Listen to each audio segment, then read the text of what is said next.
প্রত্যেকটা খুনির বিচার হবে, একটাকে ছাড় দেওয়া হবে, কোনো খুনি বাদ যাবে না। মেরেছে 12 বছরের আরাফাত মেরেছে, সে 5টার সময় ওইখানে আসছে, সেখানে গুলি করে পূর্ব থানা থেকে গুলি করে তাকে মেরে ফেলেছে। সে যখন 3 মাস পরে সংজ্ঞা পেল, তখন সে তার জ্ঞান ফিরে পেল, তখন তার মার কাছ থেকে সে গোস্ত ভাত খেতে চেয়েছে। কি করুন মৃত্যু তার! আল্লাহ তাকে সে বাঁচতে চেয়েছে, বারবার সে বাঁচতে চেয়েছে। আমরা প্ল্যানও করছিলাম যে তাকে বিদেশে পাঠাবো। এখন দেখেন কি কি কি ভয়ানক। আর সে নয়াদিল্লি থেকে বড় বড় কথা বলে।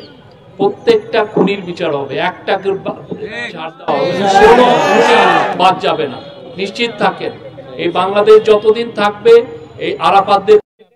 ধন্যবাদ।